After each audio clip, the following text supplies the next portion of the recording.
Agora sim, iniciando a programação científica, as palestras deste segundo Fórum de Canais, nós teremos agora a primeira palestra do evento, que terá como tema a informação e a conexão para prosperar. É com muita honra que nós convidamos ao palco o Pablo Esturilho e a Tatiane Bueno. O Pablo, ele é diretor de estratégia de dados na Blue Shift Brasil, tem mais de 30 anos de experiência profissional nas áreas de tecnologia, inovação e vendas em empresas como HSBC e Microsoft, empreendedor na área digital e inteligência emocional. Nos últimos 5 anos, atua com foco em desenvolver habilidades em negociação, liderança, inteligência de dados, inteligência emocional e coaching. Juntamente com o Pablo aqui no palco, iniciando a apresentação desta manhã, a Tatiane Bueno, ela que é executiva na Blue Shift. Vamos recebê-los com uma salva de palmas, eles que iniciam este segundo Fórum de Canais.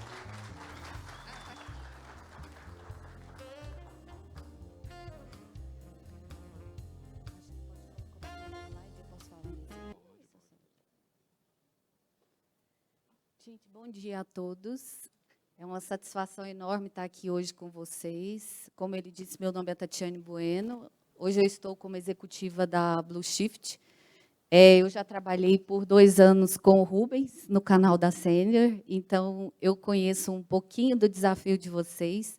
E o intuito nosso de estar aqui hoje é realmente compartilhar esse conhecimento que o Pablo vai passar, né, em relação à inteligência de dados, que é o nosso tema, e conhecer um pouquinho mais do desafio de vocês e saber como é que a gente pode contribuir. Então, a Blue Shift ela é uma empresa já com 13 anos de mercado, especialista na parte de inteligência de dados e RPAs cognitivos. Vocês vão conhecer um pouquinho mais através da palestra do Pablo.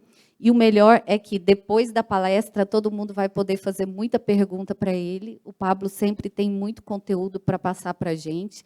Ele, por 10 anos, foi executivo da Microsoft, viajou o mundo inteiro fazendo projetos com inteligência de dados, e hoje está dentro da Blue Shift. É sempre um orgulho para mim estar ao lado dele, que eu aprendo bastante, e com certeza para vocês não vai ser diferente. A gente consegue absorver muita coisa deles, e do nosso lado a gente quer conhecer de vocês os projetos e o que a gente pode contribuir nesse sentido.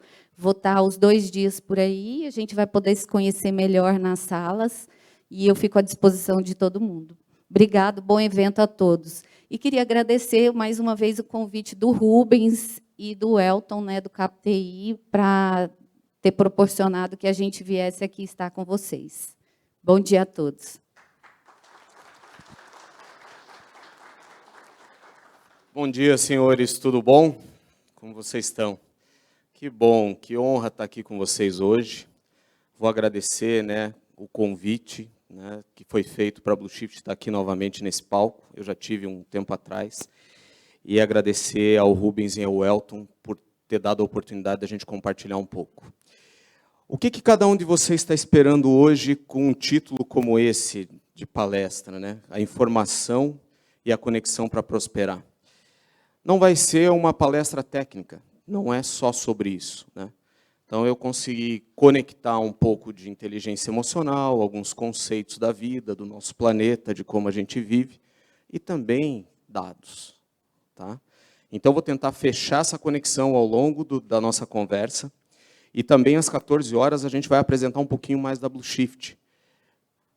Que serviços a gente tem, que tipo de parceria a gente pode fazer junto, como é que a gente pode crescer junto. Tá bom? Vamos testar se vai tudo certinho aqui.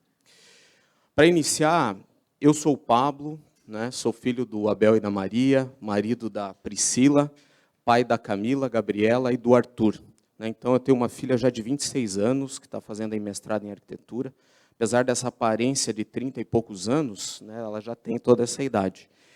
E antes de estar na Blue Shift, eu comecei vendendo perfumes de porta em porta, né, aos 14 anos. E também passei pelo Banco do Estado do Paraná, eu sou de Curitiba, 6 anos na área de tecnologia, depois 11 anos no HSBC. No HSBC eu consegui fazer projetos ao longo de 14 países, visitei outras culturas, aprendi outras línguas. E quando me perguntam, Pablo, e dos outros países? O Brasil é um dos melhores lugares para se viver do mundo. né? Eu experimentei várias comidas, várias culturas, e aqui é um bom lugar para viver. O que a gente precisa? A gente precisa mudar a forma como a gente vê o nosso país, a forma como a gente se vê. Tá? E a Blue Shift? Antes de entrar na Blue Shift, eu saí do HSBC, fui convidado pela Microsoft e fiquei 10 anos como executivo da Microsoft, atendendo todo o grande varejo aqui no Brasil. Então, atendi lojas Renner, atendi BRF, atendi grandes empresas no Brasil. E quando eu saí da Microsoft, eu tinha decidido ficar um tempo parado, aprender a empreender, queria iniciar uma nova frente. Mas a Blue Shift me chamou e convidou: Pablo, vem trabalhar um pouco com a gente para aprender um pouquinho de dados, nos ajudar a desenvolver os times, tanto de vendas quanto os times de liderança. Então, hoje na Blue Shift eu trabalho com estratégia de dados, mas também trabalho treinando os times em inteligência emocional, em estratégia de vendas e tudo mais. Tá?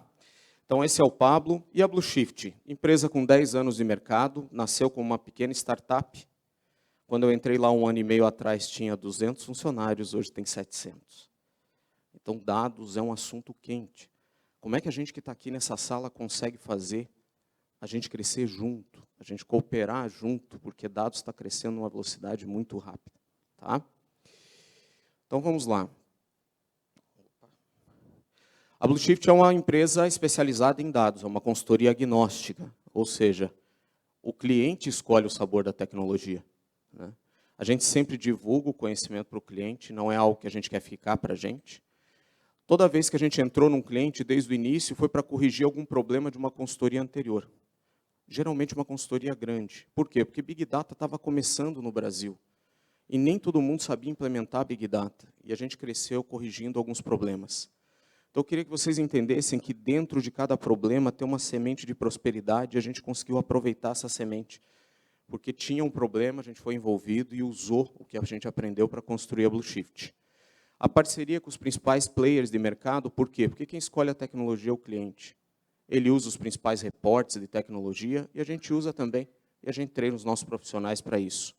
Sempre novas tecnologias. Se um cliente nos chama e diz: eu gostaria de usar essa tecnologia aqui, Pablo, eu já alerto às vezes: essa tecnologia é uma tecnologia sainte de mercado. Eu já não consigo mais profissionais nessa área e você também vai ter dificuldade. Mas tem uma nova tecnologia que pode substituir isso. E ambientes híbridos, por quê? Porque a Blue Shift tem um conhecimento muito grande de IoT, de internet das coisas, né? Internet of Things. Para agro, para indústria, para comércio, a gente conhece bastante isso. Então, precisa ser híbrido, por quê? Porque o sensor geralmente está na ponta, ele não está num data center na nuvem, ele está na ponta. Tá? Do ponto de vista de analítico, de dado analítico, a gente conhece toda a pirâmide analítica. Tá? Então, desde coleta de dados, armazenamento, preparação de dados, exploração, até chegar no machine learning. Saibam que o treinamento das máquinas, da inteligência de máquina, ela é baseada no que já aconteceu na empresa.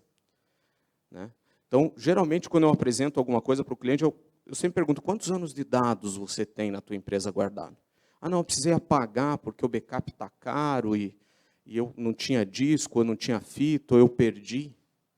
A inteligência de dados depende da história da tua empresa, senão ele não consegue prever o que vai acontecer com o futuro. É assim que a gente evoluiu, o nosso cérebro evoluiu assim, e a inteligência de dados também evolui assim. Tá? Então, vamos lá. Quando me chamaram para falar com canais de alta performance em TI, eu tentei entender, fui ler, fui estudar cada uma das pessoas que eu consegui, né, que tinha um nome disponível aqui. E uma das coisas que eu consegui entender é: eu já tive do lado do cliente, eu já tive do lado do fabricante, e hoje eu estou no canal.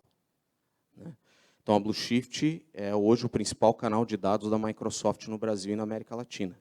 Então, a gente é um parceiro com renome, com um monte de certificações, e representa outros também. Tá? Mas o que acontece? Entre o fabricante e o cliente tem o canal. Tem o canal. E existe o que a gente chama de interdependência. Não uma dependência de que, se ele não prosperar, eu também não prospero. Né? E nem independência. A gente vai trabalhar junto na interdependência, ou seja, é possível prosperar? É, mas se toda a cadeia prosperar. Principalmente o cliente que está na ponta, o cliente do nosso cliente. Se ele prospera, é possível a gente prosperar também. O cliente prospera, a gente prospera, o fabricante prospera. Tá? E uma coisa importante que foi falada pelo Elton, façam conexões hoje, na oportunidade que a gente tem. Porque 85% dos nossos resultados depende das conexões que a gente tem. Ah, Pablo, esse número é muito grande, de onde você tirou essa informação? Eu mesmo fui parar na Microsoft por uma conexão que eu fiz na faculdade.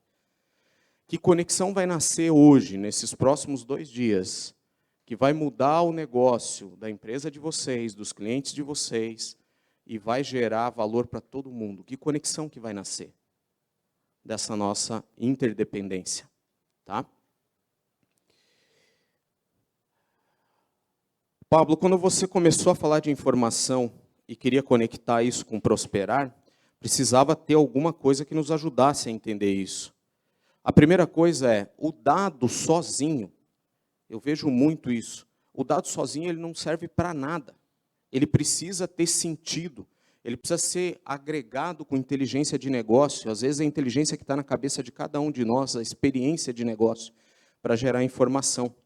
A partir da informação é possível gerar conhecimento. E a partir do conhecimento tomar decisão, agir. Pablo, mas é qualquer ação? Não. É ação baseada nos fatos, nos dados, na informação. Ela é mais assertiva. E toda vez que você tomar uma decisão, vai gerar um resultado. Pode ser que o resultado que gere você não goste, porque pode ser um resultado negativo. Aquele resultado está dizendo que você falhou, ou que você não conseguiu atingir da forma como você queria? Sim. Mas está dizendo que você está desviando um pouquinho do caminho correto que é para atingir o objetivo que você quer. E isso eu sempre trago porque na escola a gente aprendeu, na maioria dos cursos de liderança, que o contrário de sucesso é falhar ou fracassar. Mas o contrário de sucesso é desistir. Porque o fracasso é um degrau para o sucesso. Então, no resultado, quando o resultado for uma falha, for um erro, mesmo que você esteja pautado em conhecimento, em dado, ele é só um degrau. Se você não parar, você chega no sucesso. Então, do resultado, de resultados bons, de resultados ruins, nasce a sabedoria, que é pegar o conhecimento, colocar em prática e saber fazer. A sabedoria nasce da prática. Às vezes eu tenho os profissionais trabalhando comigo, eles pegam lá um código, alguma coisa, fazem o código e da primeira vez dá certo. E deles, Paulo, da primeira vez deu certo. Eu queria que você tivesse errado pelo menos 5 vezes. Porque você saberia que 5 vezes não é daquele jeito que faz, e daí daquela 5ª e 6ª vez é o jeito que faz. Mas a gente não é permitido errar, não é verdade? Passa todo o tempo da vida, a gente não pode errar. E daí não chega na sabedoria. E a sabedoria é que é a semente da prosperidade. Por quê? Porque o nosso cliente, que está na ponta, ele tem um problema. E ele vai trazer para a gente o problema. E a gente vai usar a sabedoria que a gente desenvolveu para resolver o problema do cliente. Então a gente planta a semente de sabedoria na vida do cliente. Ele prospera. Assim que ele prosperar, você prospera. É assim que funciona. É assim que funciona nesse planeta as coisas. Né? Mas às vezes não tem clareza sobre esses conceitos. Então, saindo do dado que todo mundo tem, as empresas de cada um de nós aqui produz dados para os nossos clientes, ou administra dado para o nosso cliente, até chegar na sabedoria. E por que a sabedoria? Porque a sabedoria gera valor. Toda vez que você pedir mais dinheiro para o teu cliente sem gerar valor, você quer pegar o fruto dele sem plantar antes. E é através da sabedoria que a gente gera valor. E na tecnologia, que é onde todo mundo aqui está envolvido, se a gente não tiver pautado em dado, em informação, o que a gente consegue entregar? É mais do mesmo. Então, Pablo, saindo do dado e chegando na sabedoria, eu vou ter a semente de sabedoria. Por que a semente de sabedoria é importante? Porque a gente tem a lei da semeadura. E eu tenho uma pergunta para você. Quantas maçãs tem dentro de uma semente de maçã? Você é capaz de responder essa pergunta? Fala para mim. Não tem como. Quando eu coloco essa semente na terra, nasce uma árvore, nascem várias maçãs, e dentro de cada maçã tem o quê? Várias sementes. E dentro de cada semente tem um monte de árvore e um monte de maçã. Então já é exponencial. Por que a gente não está pegando aquilo que já é exponencial? O que a gente está perdendo ao longo do tratamento com os nossos clientes? Aquilo que a gente faz no dia a dia, onde é que a gente está perdendo? Toda vez que a gente pede algo para alguém sem gerar valor, a gente está pegando o fruto. Porque a semente é plantada, resolve o problema do cliente, ele prospera, a prosperidade é o fruto, e ele dá para a gente com prazer quando a gente ajuda ele a prosperar. Ah, mas eu fico discutindo preço, contratos, é muito difícil. É difícil, por quê? Porque o cliente não está conseguindo ver o valor. Quem é responsável pela mensagem? O comunicador. Ah, não, mas o cliente não entende. O comunicador é sempre o responsável pela mensagem. Autorresponsabilidade, olha para você e fala assim, se ele não está entendendo, não é um problema dele. Eu preciso explicar quantas vezes eu precisar explicar. Com dados, com informação, para que ele veja o valor. Senão ele não consegue deixar você aumentar 10% o serviço que você cobra dele. Ah, não, mas é que tem os dissídios, que tem não sei o quê. Será que a gente vai continuar sempre desse jeito? Sempre com esse mesmo discurso, com essa mesma mensagem? Tá? Então a sabedoria é a semente, a prosperidade é a árvore e a riqueza são os frutos. Quer prosperar? Faz teu cliente prosperar. Quer prosperar como fabricante? Faz teu canal prosperar. Se você fizer o outro prosperar, você vai prosperar também. Mas não dá é para ferrar o outro. Fazer parcerias baseadas num monte de regra, porque já se quebrou o princípio e agora tem que ter um monte de regra. E ainda quebra a regra, aí não vai funcionar. Tá? Então vamos lá. Pablo, o que os nossos clientes e o que a gente está buscando quando a gente fala de informação? A gente está buscando uma melhor experiência para o nosso cliente. Então, se eu sou fabricante para o meu canal, se eu sou canal para o meu cliente, se eu sou o cliente para o meu cliente, meu consumidor final. Por que a gente busca isso? Apesar de ter um monte de palavrinhas bonitas hoje, que a gente enfrenta todos os dias, né? Todo C-level senta com os técnicos e eles falam um monte de palavrinhas bonitas e a gente fica com a dúvida se a gente precisa de todas aquelas palavrinhas para poder conduzir o nosso negócio. Ah, Big Data, Indústria 4.0, Business Transformation. No final, a gente quer que o nosso cliente tenha uma experiência. Por quê? Para que ele volte a comprar com a gente, para que ele fique com a gente. É isso aqui que está todo mundo buscando. É gerar valor para o cliente. É isso que a gente está buscando com dados e informação. E quando um cliente ele entra numa jornada de consumo, ele começa a entender vários pontos. O cliente te descobre na internet primeiro. E daí ele vai navegando, navegando por toda a jornada do cliente. Em todos os pontos dessa jornada é possível coletar dado. Então, às vezes, eu converso com alguns executivos, eles falam assim, Pablo, eu tenho um projeto da IoT. Eu falo, que bom, já estão começando a ver a tecnologia. Mas o que você quer com esse projeto? Ah, não, eu quero saber se a fábrica, se a máquina na fábrica, se eu consigo prever a manutenção. Excelente, isso é bom, porque daí, se você prever a manutenção, não quebra, a tua experiência do cliente está garantida, você consegue antecipar isso. Mas os nossos executivos, eles querem a visão da cadeia de valor.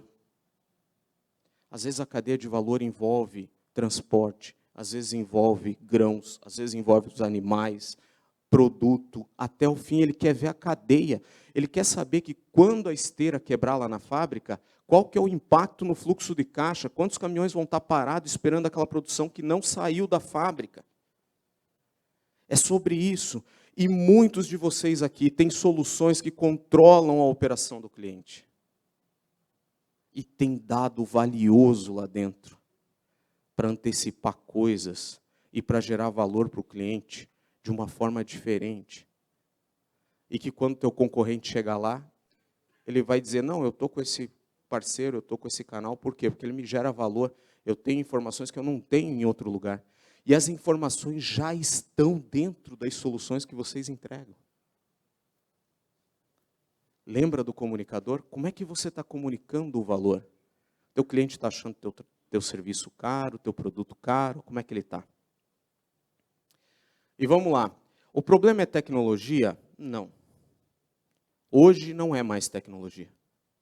O problema que a gente tem é que o dado está em silos. Então, se a gente tem 5, 6 sistemas dentro da casa do cliente, tem 5, 6 sistemas, silos de dados, espalhados.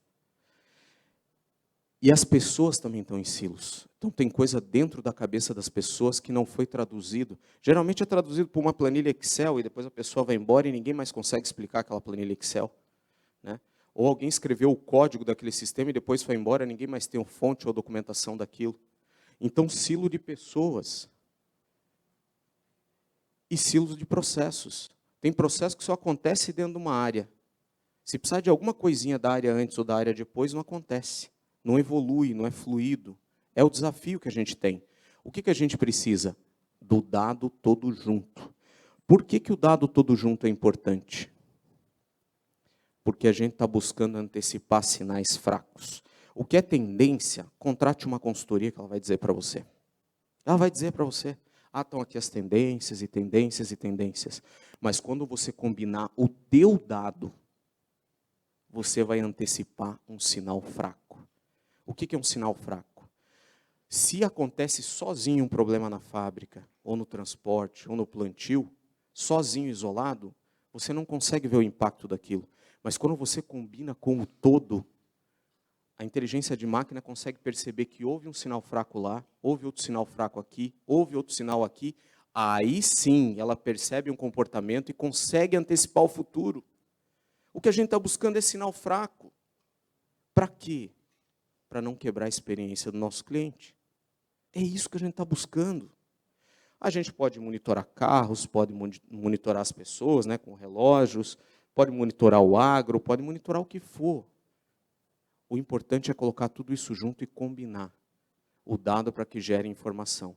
Gerou informação, você antecipa algo para o teu cliente. Ele prospera e você prospera. Tá bom? Então vamos lá. Pablo, como é que você enxerga isso? Eu enxergo dessa forma.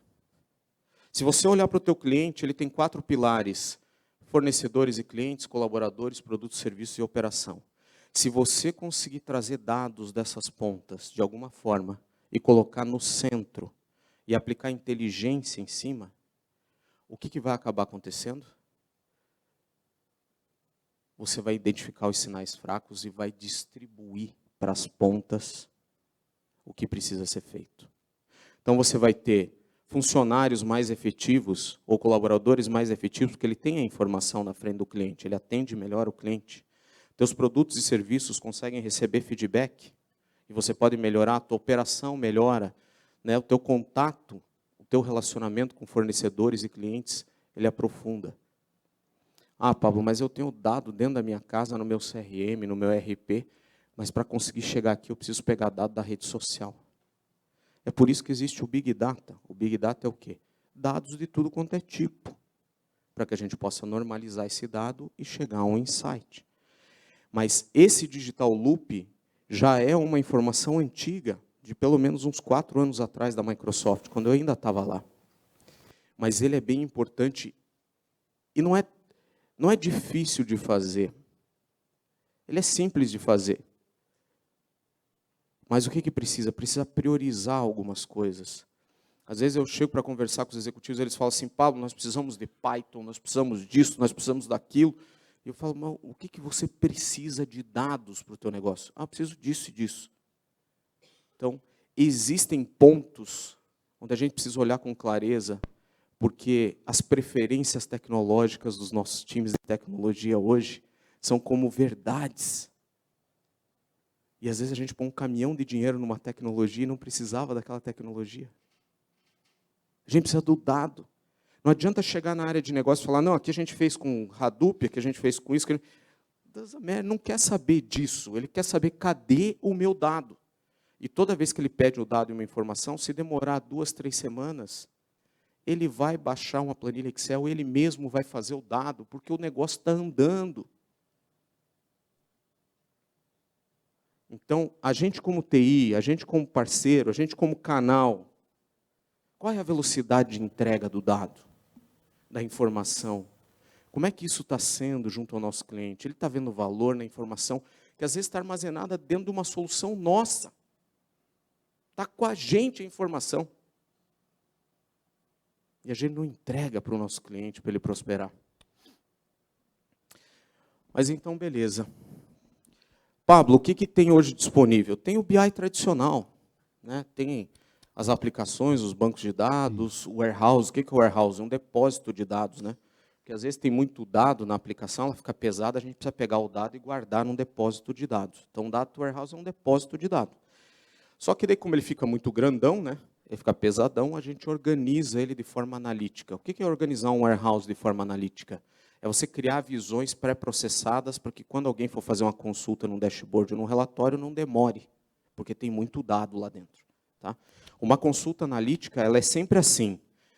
Eu quero saber todas as vendas dos últimos 10 anos desse produto para esse vendedor. Essa é uma consulta analítica. Ela é geralmente representada por um cubo de dados. E cada quadradinho desse cubo, se você usar a ferramenta certa, já está previamente processado, então responde rápido. Tá? Então, esses são os componentes. Mas não é sobre isso somente. Tem um monte de fonte de dados hoje disponível. E o que está acontecendo? O consumidor lá da ponta está acessando o dado na fonte. E por que não funciona? Porque a fonte foi preparada para processar dado transacional, para incluir, apagar, deletar, alterar registros. Quando você manda uma consulta lá daquela ponta, pulando essa parte pontilhada, direto contra o ERP, direto contra o CRM, geralmente ele não responde direito, ou ele afeta a tua operação, o tempo de resposta da tua operação estraga.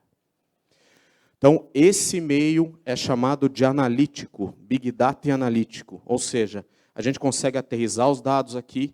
Esse Data Lake, que é uma palavra bonita, é um lago de dados, é uma lixeira de dados, tá? Para ser bem direto. Aqui cai vídeo, cai Twitter, cai arquivo texto, cai o que você quiser, cai aqui dentro. Aí você vai usar um poder de transformação para tirar o dado dali e disponibilizar ele para que ele possa ser consultado lá na ponta. Ciência de dados, que todo mundo fala, Pablo, eu preciso de um cientista de dados. O cientista de dados só vem no final. Para o cientista de dados sentar e treinar um algoritmo de inteligência, você precisa limpar o dado. Porque senão o dado tem um monte de viés e a inteligência sai enviesada. Então tem tudo isso para acontecer. Pablo, é simples isso? É simples de fazer. Às vezes não é fácil de implementar tudo isso. E o que está acontecendo? As empresas grandes contrataram profissionais a peso de ouro. Cientistas, engenheiros, conhecem um monte de coisa. E qual que é o resultado? Os dashboards estão mais bonitos. Mas eles não estão gerando valor, mas eles estão mais bonitos. Então eu sento na mesa de um presidente, eu sento na mesa de um CFO, ele fala, tá bonito o dashboard, Pablo, mas eu não consigo prever o que vai acontecer, e o meu concorrente consegue. Então não é tecnologia, também é sobre tecnologia. Talvez apesar da tecnologia. Agora, se tem algo que você precisa fazer hoje, ao sair daqui, se você não faz, guarde o dado do teu negócio, em qualquer formato que você conseguir. Porque se você perder a memória do teu negócio, não vai ter como ter inteligência de máquina no futuro, porque ela é treinada com a memória do teu negócio, com os dados do passado. Eles chegam para mim, Pablo, eu quero inteligência artificial aqui, porque eu quero isso. Quantos anos de dados você tem? Ah, eu tenho os últimos 2 anos. Não dá. Não dá para treinar. Às vezes a gente tem que preencher dado, está cheio de buraco dado para treinar. Então, se tiver que tomar uma decisão hoje, guarde o dado do teu negócio. Guarde ele. Ah, Paulo, mas é caro guardar. Aprenda formas baratas de guardar. Para com a historinha. Guarda o dado. Tá bom? Pablo, por que Big Data ou Analytics é uma estratégia de negócio? Porque os motores que processam dados aqui embaixo, que é a tecnologia, a cada 3, 4 anos é necessário trocar. Se você não desacoplar a camada de apresentação da camada de processamento, a cada 3 ou 4 anos você vai ter um problema com a área de negócio, porque você quer mudar a tecnologia. Então é importante, deixa eu ver se funciona aqui esse aqui agora, que essa camada aqui represente o modelo de dados de negócio. Não é o de TI, é o de negócio. Aquele que você sentou com a pessoa de negócio, ela disse, eu preciso desses dados combinados assim, assim, assim, você armazena aqui e consulta lá atrás. A partir do momento que você mudar aqui, você só repontera, mas para cima você não mexe mais. Por que isso é importante? Porque projeto de dado não termina, ele só começa e evolui. Não é como um projeto de levar os servidores para a nuvem, que eu pego os servidores, pus na nuvem, acabei o projeto, estouro champanhe. Projeto de dados não termina, ele só começa. Ele começa e assim que você entregar um dashboard, a área de negócio vai falar assim, dá para você combinar mais isso aqui? Ou mais isso aqui? Ele vai fazer isso. Então não termina.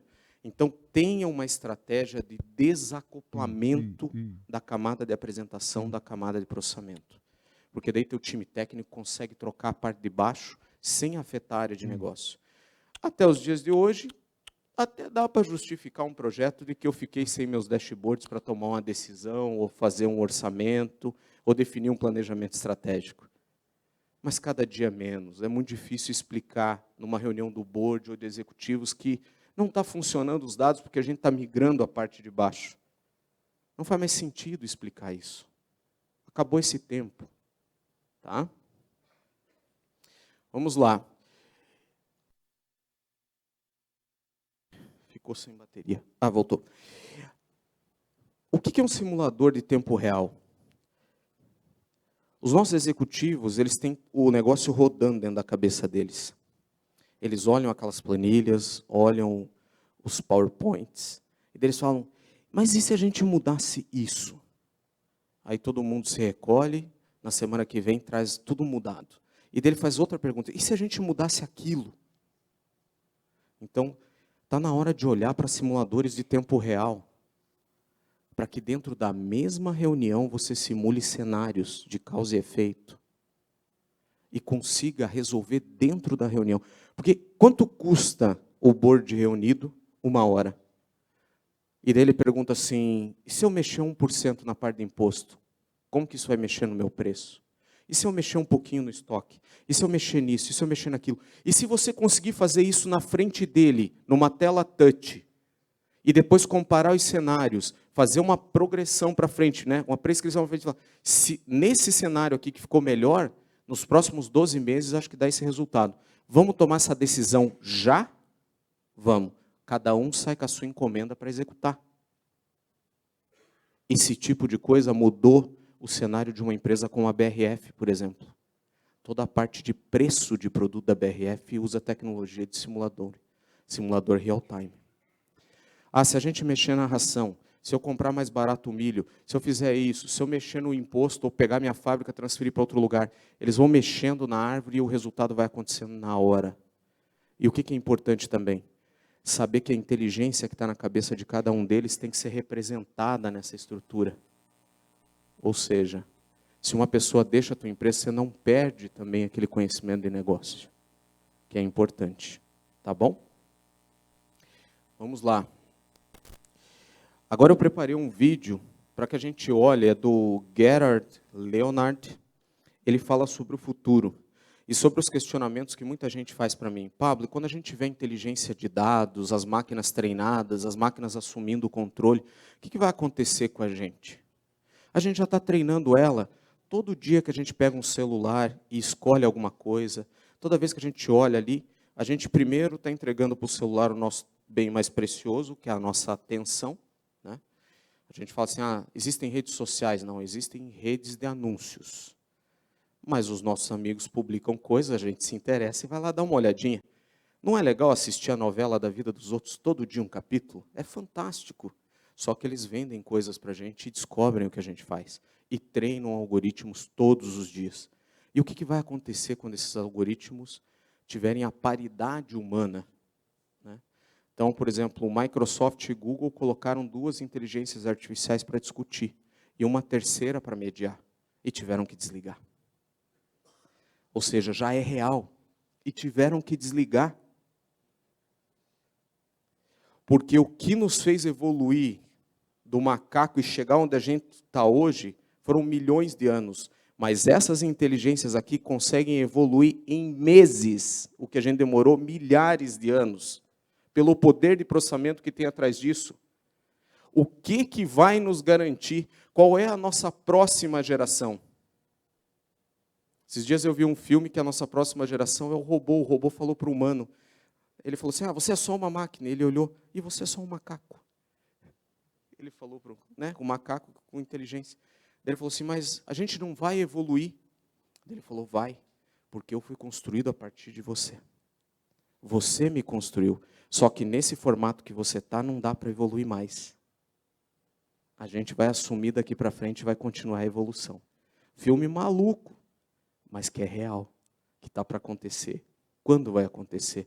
E o Gerhard, ele traz uma visão sobre o que é importante, além da tecnologia, né?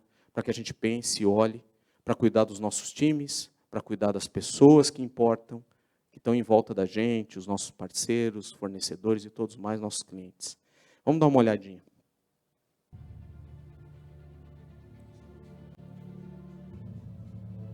Once upon a time, business as usual was often good enough. No more. Where we are going, good enough is dead. In a world where everything is connected, where everything is equally excellent, where performance is reaching perfection, there's only one space left to innovate in: you. Right now, you are a central point in the raging tornado of change fueled by digitization, mobilization, augmentation, disintermediation, automation. Well, the list goes on. Science fiction is becoming science fact. Think about self-driving cars or computers that can learn and think. The way we work will never be the same. The skills we need will be dramatically different. Winning or losing are now happening faster than ever before. So what's your response? How will you discover new opportunities in one of the most transformational times in human history? Are you driving change, or are you being driven by it? Disruption has become the new normal. With change, it's always gradually, then suddenly, well, things really have stopped happening gradually. This change is exponential. Everything that used to be dumb and disconnected is now wired and intelligent. Cars, cities, ports, farms, even our bodies will be wired with sensors and will talk to each other. These game changers are also combinatorial. They amplify each other, creating a perfect storm of change. Quantum computing fuels big data. The Internet of Things fuels artificial intelligence and deep learning, which fuels robotics. However, anything that cannot be digitized or automated will become extremely valuable. Human-only traits such as creativity, imagination, intuition, emotion, and ethics will be even more important in the future, because machines are very good at simulating, but not at being. Yes, robots and software will do some of our work, but this will allow us to focus on things that cannot be automated. To imagine change squared, you've got to start engaging more with what might be, not just with what is. Immerse yourself in the immediate future, 5 to 7 years out from today. We need to go beyond technology and data to reach human insights and wisdom. Technology represents the how of change, but humans represent the why. The future is about holistic business model. The opportunity is to be liquid, to learn just in time, not just in case, not single improvements, but complete transformations, not individual systems, but new ecosystems.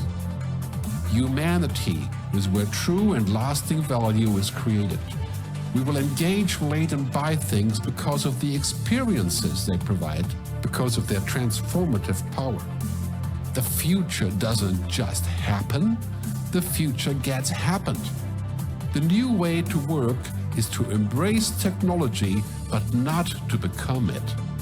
The future is in technology, yet the bigger future lies in transcending it. Let's live and lead from here.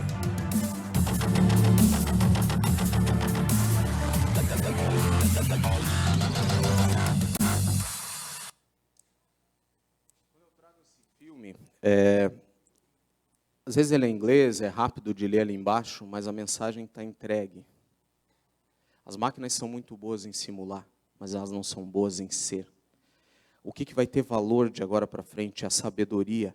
O primeiro slide que pega o dado, põe em prática o conhecimento e gera sabedoria, e da sabedoria gera valor ao nosso cliente. É sobre isso que a gente tem que buscar. As máquinas estão ao nosso dispor para gerar sabedoria, para antecipar situações e evitar.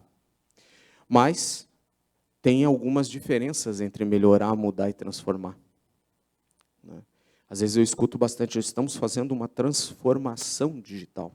É uma palavra que todo mundo usa. E a transformação digital, ela implica em destruir a ponte.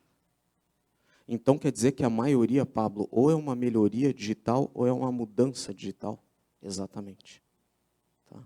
Mesmo aquela consultoria que às vezes promete uma transformação digital, às vezes ela não consegue fazer dentro da sua empresa, dentro do seu canal, dentro do teu cliente. Por quê? Porque acaba gerando uma melhoria, uma mudança digital. A transformação digital não é simples de fazer. Dá para fazer? Dá. Tem grupo Boticário tentando fazer isso, tem vários clientes que eu já atendi tentando fazer isso. E qual que é a principal coisa que eles fazem? Eles compram uma empresa de dados. Vocês têm acompanhado o mercado? As grandes empresas têm comprado empresas pequenas de dados. Por quê? Para poder gerar sabedoria, para poder sair na frente. Mas nem todo mundo, Pablo, pode comprar uma empresa de dados. É por isso que a gente está junto aqui, para que a gente possa fazer algum tipo de parceria, que seja bom para os dois lados, que seja uma parceria baseada em princípios, e que a gente consiga crescer junto e prosperar junto. Tem canais aqui. Quando eu fui convidado, os 3 sócios da minha empresa, os fundadores, Pablo, você vai lá e são todos nossos concorrentes. Eu falei, não, eu vou. Ah, mas eu vou pegar o avião, eu vou porque eu me comprometi em estar aqui. Agora, às 14 horas, a gente vai entrar um pouquinho mais no detalhe, como é que a gente pode fazer uma parceria juntos.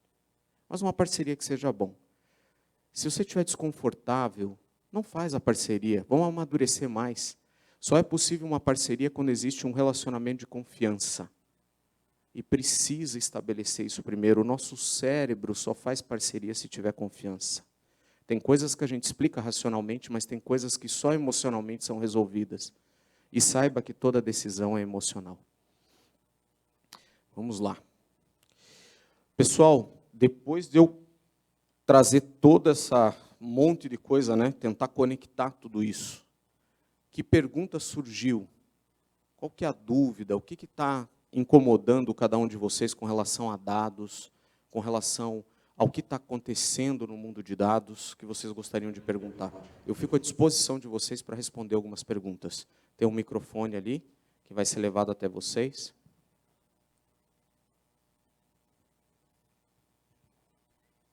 Acho que só tem que levantar a mão, que daí ela consegue. Vamos lá.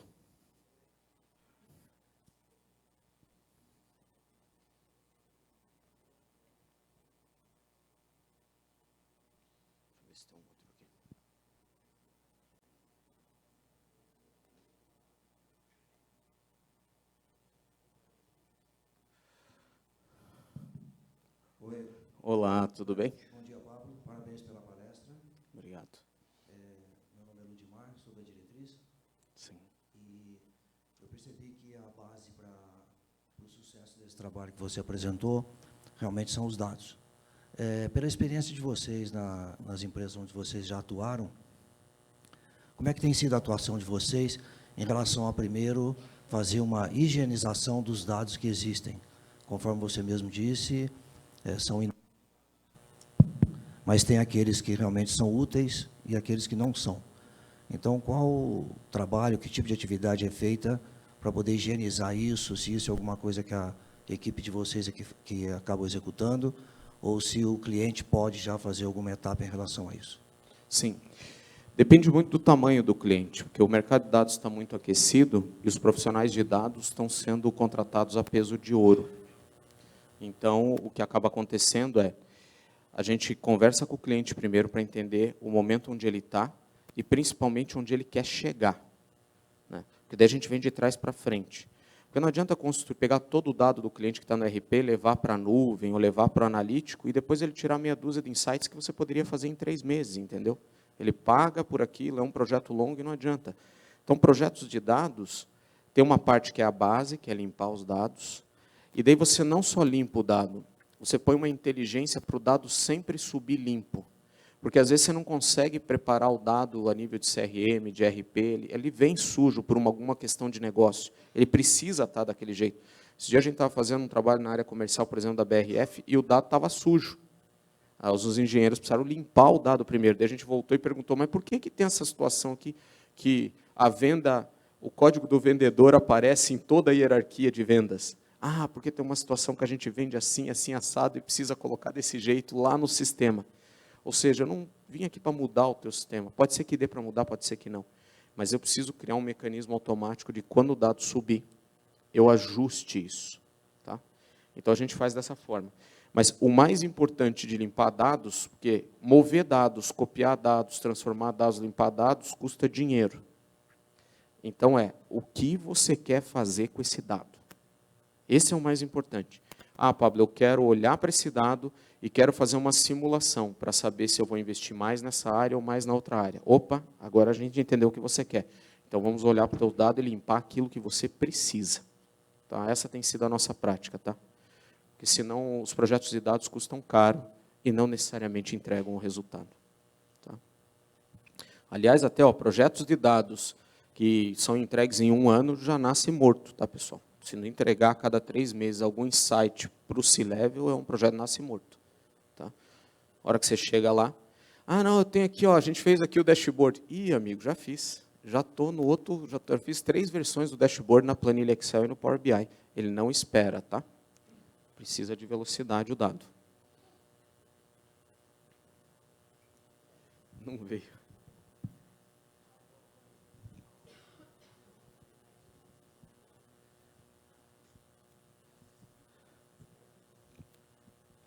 Vai lá. Bom dia. Opa, agora sim. Bom dia, Márcio, da Sinergia São Paulo. No começo você comentou dados e também pessoas. Sim. E o case da Blue Shift, de 200 para 700 pessoas. Isso. Como que a gente pensa em dados, inteligência, insights, quando a gente percebe que o mercado de profissionais não acompanha? Então, a gente não consegue formar pessoas suficientes para poder construir acompanhar o ritmo que a inteligência artificial, Big Data está evoluindo.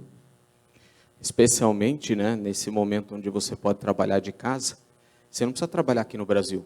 Se você falar um pouquinho de inglês, você trabalha para a Europa, trabalha para os Estados Unidos, ganha em dólar, e daí o teu projeto de dados estava indo super bem. De repente, ele chega para você e fala assim, cara, eu vou sair. E te deixa na mão e aquele projeto que estava caminhando simplesmente para. Né?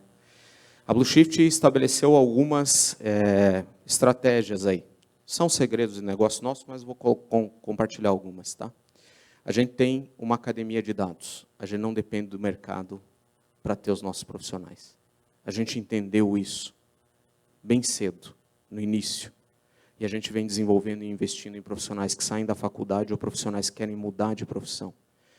Eu sou responsável pela cadeira de inteligência artificial. De inteligência emocional dos formandos. E não é raro encontrar pessoas 50 a mais mudando de profissão para trabalhar com dados. E daí a pessoa chega lá, mas eu não sei nada. Eu falo, você sabe muito. Você só precisa do ferramental de dados agora. Porque às vezes é um engenheiro, às vezes é um arquiteto, às vezes é um agrônomo, engenheiro agrônomo que está lá, um dentista mudando de profissão. Tá? Então, a gente logo percebeu que se depender só do mercado, a gente não consegue crescer. Então, a gente criou o Blue Academy, que é uma academia de dados. Tá? Os profissionais têm um prazo que eles ficam com a gente. Mas, geralmente, a gente não tem uma rotatividade alta, não. Por quê? Porque eles encontram lá dentro tanto treinamento de inteligência emocional, que conecta eles com a empresa, né? A empresa é uma empresa que permite errar. Ainda na academia, a gente orienta que erre. Por quê? Porque só quando erra, desenvolve a sabedoria. E lá é permitido errar. Então, é um ambiente saudável para errar. E as pessoas se desenvolvem, elas transformam vidas, né? Eu falei, a gente precisa começar a postar os vídeos. A pessoa tinha uma situação de vida, entrou na academia. Pablo, como é que você seleciona? Pela atitude. Dados lá dentro, as ferramentas a gente ensina. Eu quero saber a tua atitude. Você entrou aqui para ser vencedor ou você entrou aqui para enrolar? Se entrou para enrolar, nem entra. Mas se entrou aqui para cair para dentro, vem para dentro que a gente vai treinar. E isso tem mudado a vida das pessoas, né? Vocês viram ali no vídeo inicial nosso que tem até refugiados sendo treinados na nossa academia. E é incrível saber quantos venezuelanos têm capacidade de inteligência artificial, de engenharia de dados e que não conseguem mais morar no próprio país. Tá? Então, um dos detalhes é esse, para manter. A gente perde profissionais? Perde. A gente busca no mercado? Também busca. Tá? Mas a forma como... A gente sabe que não pode proteger os nossos profissionais de dados o tempo todo.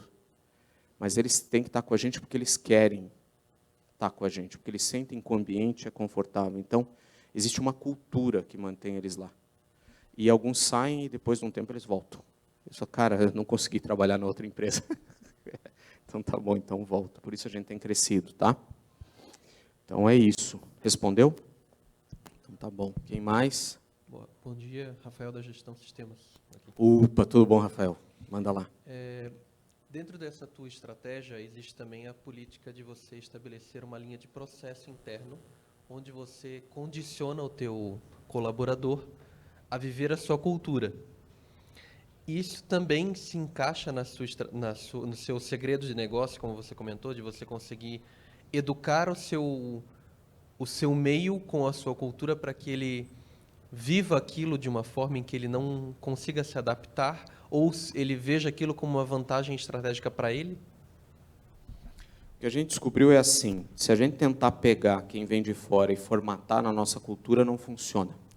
E eu tive o privilégio de aprender isso da boca do Satya Nadella, que hoje é presidente da Microsoft. Eu organizei um evento muito grande para um cliente, e ele veio no evento, e daí alguém de RH perguntou como é que vocês impõem a cultura. E ele falou, aqui a gente não impõe a cultura. Aqui a gente tenta entender que cultura que a pessoa está trazendo e se tem alguma coisa para a gente aprender com essa cultura. Né? E daí vem. Então, o que acaba acontecendo? A gente vive essa cultura.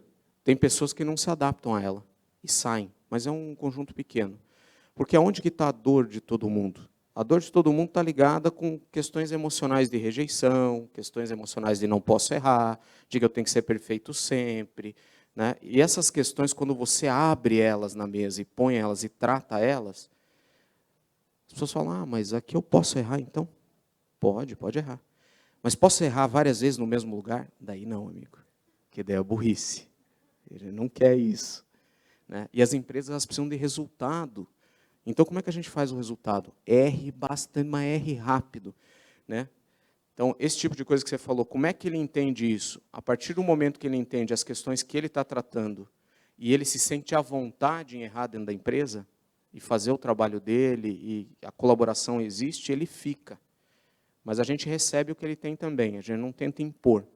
Ele se junta a gente, entendeu? Se você tentar impor, não tem funcionado. Tá? Bom dia, Paulo. Bom dia. Murilo aqui, tudo bem? Parabéns. Tudo bom. Na contramão da pergunta do nosso amigo lá do outro lado, o processo de dados é sempre uma construção única ou é possível fazer alguma coisa replicável e escalável? Uia, que pergunta top é essa. Por quê? Porque grandes projetos de dados só são acessados por grandes empresas, empresas enterprise que contratam um monte de profissional e vão. Essa pergunta do replicável é o que eu defendo dentro da Blue Shift, inclusive no projeto com o Rubens aqui. Será que a gente consegue fazer uma máquina onde eu ponho porco e sai linguiça? E que seja replicável? e que as pessoas possam usar isso, mesmo que a empresa não seja grande, seja média, seja corporate, ela possa usar dados? Por quê? Porque o dado dela é mais dinâmico. E às vezes se ela não tem, e como ela perde, às vezes, algum outro profissional, quando ela está conseguindo usar um pouquinho de dado, ela perde o profissional. E perde o profissional, e perde o profissional.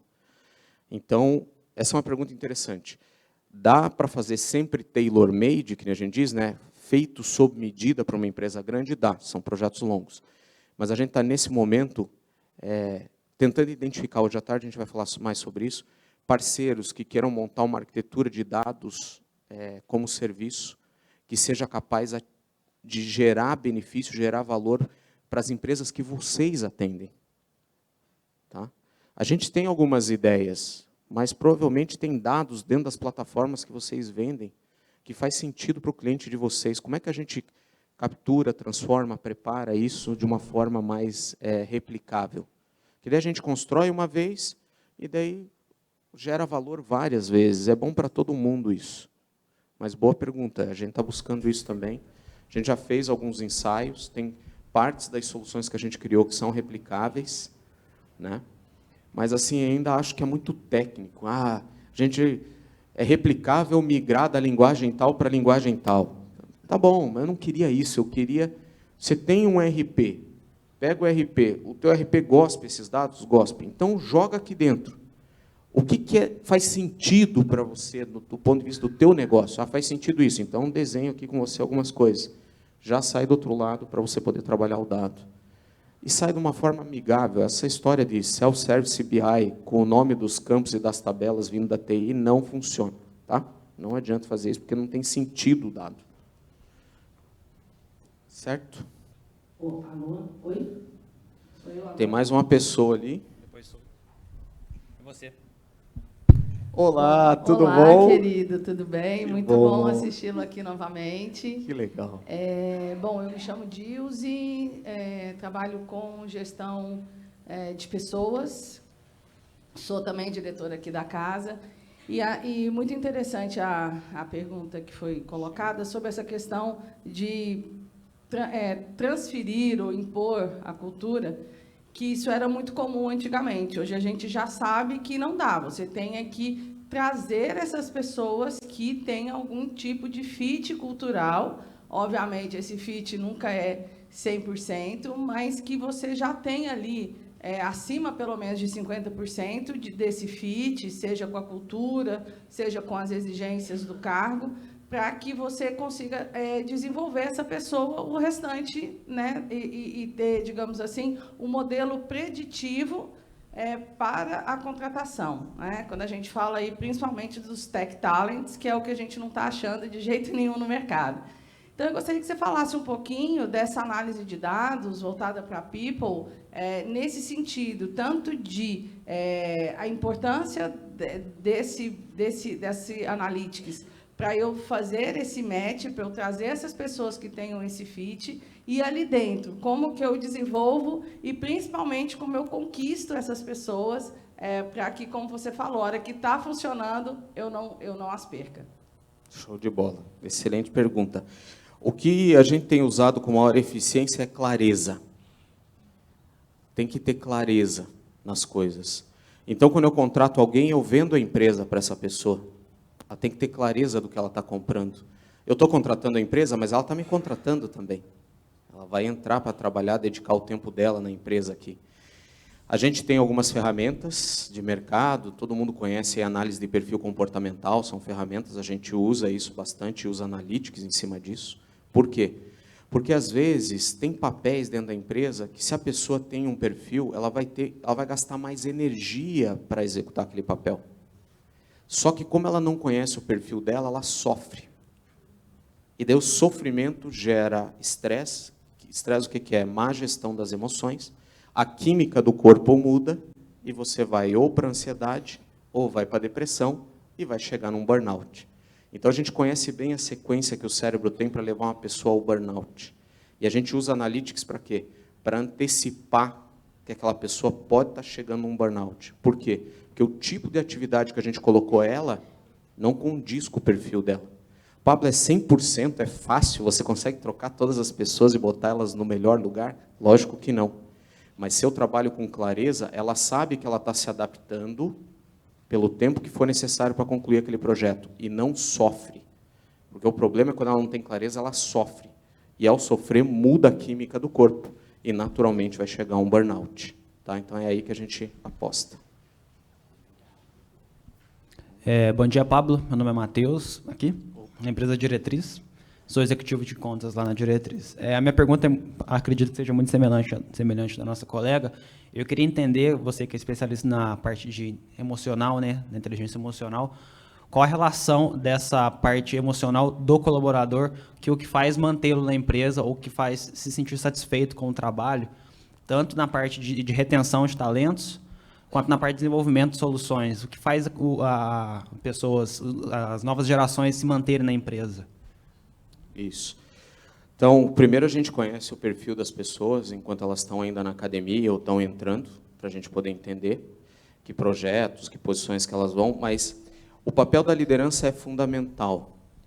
E a liderança, para que ela serve? Para definir aquilo que é real. Porque cada um tem um ponto de vista de uma determinada situação e sofre com aquilo ou não. E a liderança tem que trazer clareza e dizer, ó, isso aqui é o real, esse é o fato, que a gente tem que buscar uma solução ou tratar.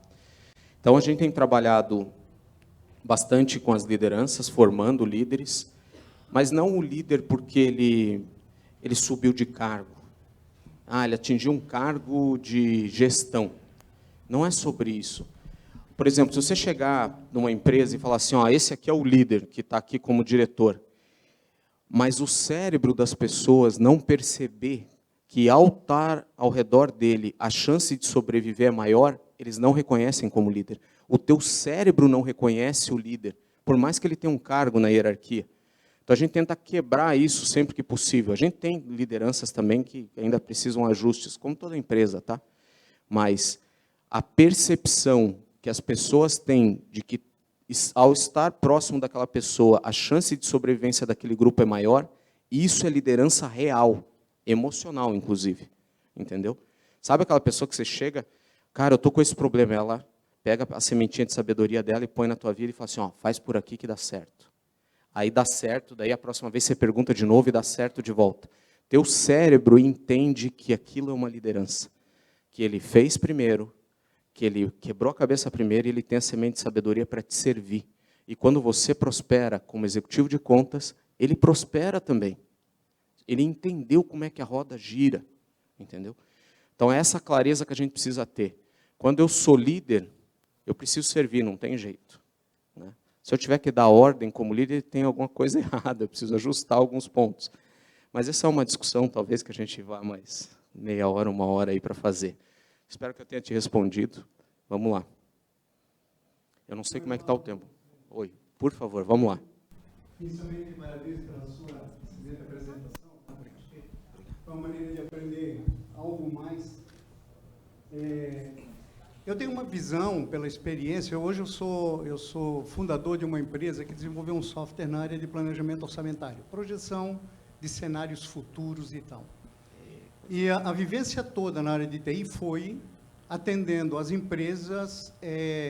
Eu considero 3 momentos que as empresas têm, que são bastante conhecidos, que é o momento passado, sim, onde as empresas são atendidas pelos BIs. Sim. Então, vasculham os dados, os ETLs, para poder dar os gráficos. Copia a produção, né? E fica tirando relatório. Mas o que aconteceu no passado? Isso. Daí nós temos os ERPs que atuam no presente. Né? Poxa, o que fazer? O faturamento, estoque, produção, enfim. E nós temos um terceiro momento, que é o futuro, e é nesse mundo que eu comecei a viajar. A minha pergunta para você é o seguinte, o BI, ele nos permite vasculhar o passado para trazer informações do que aconteceu. Agora, quando você fala em simular situações futuras, o mercado é atendido pelos plannings. Né? Depende. Se é um planning operacional, transacional... a minha pergunta é exatamente essa. Como é que é essa migração da informação do dado que vem lá do RP para essa projeção do futuro? É nesse mundo que vocês viajam também? Sim. De projetar, simular cenários? É estatística pura, né? Os nossos profissionais... A gente tem profissionais de machine learning, de treinamento de algoritmos e tem profissionais que desenvolvem algoritmos matemáticos para serem treinados, tá? Que às vezes a empresa pede uma coisa para a gente, não tem um algoritmo pronto. Mas a gente precisa treinar 10 algoritmos e comparar o resultado, né, para depois chegar no ponto. E o que a gente chama, tem um negócio chamado feature. O que é feature? É a combinação de 2 dados de negócio que geram um terceiro, que daí você vai usar para treinar o algoritmo, entendeu? E assim, se você não tem dados do passado, de como a sua empresa se comportou até hoje, eu não consigo treinar o algoritmo. Não tem como. Tá? Nem que a gente tenha que comprar dados. Esses dias atrás eu estava atendendo uma empresa de melhoramento de semente de soja, e eles tinham assim, bastante dado, mas tinha um monte de buraco de dado. A gente teve que comprar dado no mercado, enxertar ali, aí começar a treinar os algoritmos. E lá foi interessante porque não é sobre tecnologia. O presidente da empresa, a gente tinha acesso a ele e tal, e os diretores, e um tinha um conceito de inteligência artificial, o outro tinha outro de machine learning e tal, e aquela conversa, eu falei, pessoal, vamos fazer um workshop? Daí eles, não, mas não sei o quê, vamos fazer um workshop. Terminou o workshop com todos sentados em volta de uma mesa, dizendo o que eles queriam pro negócio deles, que era diferente do que a gente estava planejando entregar com o time da TI. Ou seja, a gente ia terminar o projeto, ia pôr em cima da mesa, e eles iam falar, tá, mas isso aqui eu tenho, eu sei fazer isso aqui na minha planilha. Não era aquilo que eles queriam. Entende o detalhe?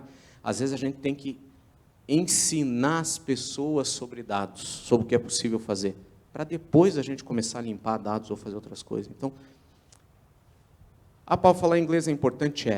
Saber sobre dados é importante tanto quanto inglês hoje, né? Eu sempre falo, quando você pega um executivo e põe na frente de um Power BI, um dashboard bonito, ele olha, dá aquela risadinha, ficou bonito, né? Não pergunte se ele entendeu aquele gráfico, porque geralmente ele não entendeu. E não tem vergonha nenhuma nisso, porque da onde ele veio eram as planilhas, ele não entendeu aquele gráfico. Assim que você virar as costas, ele vai clicar, baixar para o Excel, vai baixar no Excel e vai fazer a análise dele, que já estava ali no gráfico. Se isso está acontecendo na tua empresa, você vai fazer várias iniciativas de dados e não vai avançar, porque precisa ensinar as pessoas a usar dados analíticos, senão elas baixam para o Excel e fazem do jeitão delas antigo. Tá? Alô, Pablo, sou eu aqui novamente. Tem que erguer a mão. Aqui? Vamos lá. É que o Rubens comentou comigo que quanto mais perguntas fizer para você, maior vai ser o desconto. Eu só quero ver como é que tá, porque a gente tem um outro palestrante também que está lá, ó. Não. Oi? Não, eu só tenho mais 2, tá? A primeira é o seguinte, qual que foi o impacto da LGPD no trabalho da Blue Shift aqui no Brasil? E a segunda, qual que é a experiência de vocês, se já teve alguma ou pretendem ter, em prestar os serviços de vocês na área de governo? A gente ainda não conseguiu prestar serviços na área de governo. Opa, então não podemos fazer uma parceria. Isso, exato. A gente não conseguiu ainda. A gente não conseguiu uma parceria que nos ensine. A gente não sabe fazer isso. Entendeu? E a gente admite isso, que a gente não sabe fazer. Então, com todo respeito, vamos conversar, porque a diretriz trabalha com o governo há 33 anos. Exato. Então, a gente precisa aprender sobre isso, para fazer sentido. Público-privado, sim, mas, às vezes, o que ele está trazendo, por exemplo, a gente tem um projeto aqui na CIEG que vai reunir muitos dados, mas fazer projetos para governo, o que a gente já experimentou, né, na nossa inocência?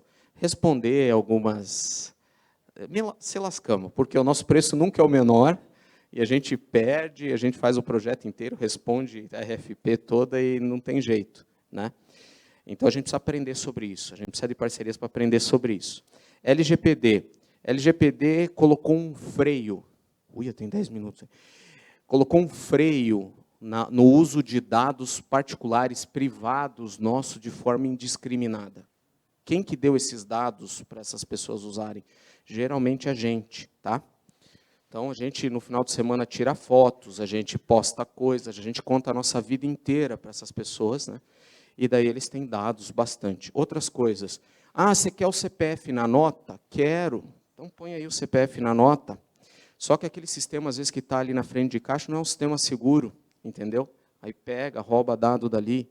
Então, os dados vazaram muito, tem muito dado disponível hoje, privado, e lá fora, nos Estados Unidos não, na Europa foi definida a GDPR, que é uma outra sigla, que a origem do LGPD veio da Lei Geral de Dados da Europa. Tá?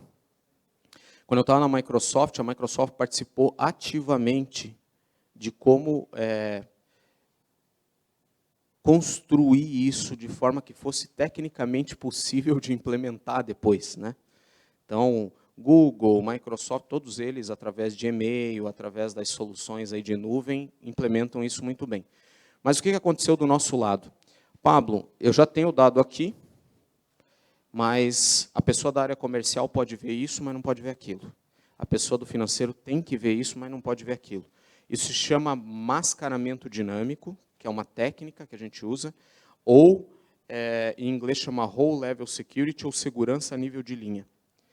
A consulta que você faz é a mesma, mas dependendo do teu perfil, só volta uma quantidade de linhas, ou se voltar várias colunas, algumas colunas vêm com asterisco, ou com algum hash, para você não ver aquela coluna. Isso tem que ser protegido na camada de saída do dado, a camada que serve aqui atrás.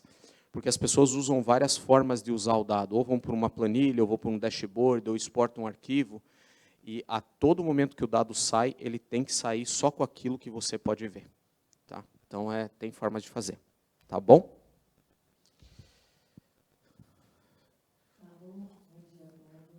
Caramba, hoje eu estou recebendo bastante perguntas, eu estou gostando desse negócio. Por favor, obrigado, vamos lá. Explanação, pelo esclarecimento. Sou Marilene, psicóloga, diretora aqui da casa e presidente do Conselho de Gente e Gestão. É uma honra tê-los aqui conosco e aos demais também sejam muito bem-vindos. Eu quero fazer uma pergunta muito pontual, a partir dos questionamentos que os colegas fizeram, em relação às competências, inteligência emocional, processo, retenção de talentos. Pablo, nós vivemos um momento de muitas mudanças, assim como você pontuou, no cenário econômico, na economia, na forma, na tecnologia, dados, informações, e tudo isso que você pontuou. Mas existe uma questão que está muito em alta, é a questão do humano nas relações de trabalho, conforme você pontuou.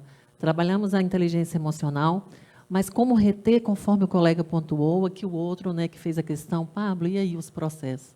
A pergunta é, não podemos subestimar esse indivíduo, independente de onde ele esteja, a empresa, tudo que a gente faz é de pessoa para pessoa, mas como isso dentro dos processos, conforme você trouxe, dentro dessa explanação de um modo geral, com essas mudanças que nós estamos vivendo, redução de jornada, perdendo colaboradores, a empresa, quando ela estrutura tudo para essa, eu diria assim, universalização, de qualquer lugar do mundo você trabalha para empresas de um modo universal, como que isso é tratado na sua percepção, em relação a essa flexibilização, em relação à segurança psicológica, até mesmo para reter que esse indivíduo hoje, que ele não quer simplesmente seguir carreira, dinheiro por dinheiro, posição por posição.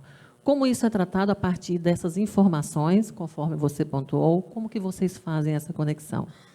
É isso, obrigada. Pergunta complexa, cheia de detalhes.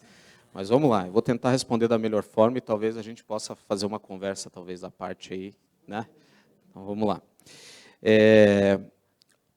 Quando você pega um indivíduo, tira ele do convívio social e leva ele para dentro de uma casa, que foi o que a pandemia fez, ele vai para dentro do quarto da casa dele, da sala, ele não estava acostumado a viver com os filhos dentro de casa, e nem com a esposa ou com o marido dentro de casa, e todo mundo é obrigado a trabalhar ali numa situação em que a TV só prega a desgraça, a empresa ainda não tem direção de onde ir, e daí o que acaba acontecendo?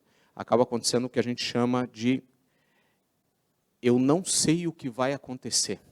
E isso começa a gerar uma angústia muito grande, uma agonia muito grande, e isso tudo é emocional. As empresas fizeram o melhor para tratar e ajudar os funcionários a fazerem isso. Mas não foi o suficiente. E gerou uma marca. Todo mundo está marcado com a pandemia. Então, o que a gente conseguiu descobrir? A gente descobriu que tem 2 perfis dos 4 comportamentais que existem, que são estudados. Tem 2 que, se você colocar dentro de casa eles trancados, eles vão ter um burnout. Entendeu? Porque eles se alimentam do contato com as outras pessoas, eles precisam disso. Mas não dava para fazer desse jeito. Então, o que precisou? Precisou mais horas, como eu estava conversando com o Dagoberto. Às vezes uma coisa que é resolvida em 1 hora, precisou de 3 horas para resolver por causa da questão emocional. E outra coisa, quando você não liga a câmera, você não consegue ler a outra pessoa. Você está falando e às vezes a pessoa está expressando o que ela está sentindo e você não está vendo. E daí você começa a cruzar. Então a gente teve desafios de todos os tipos, mas o que a gente baseou?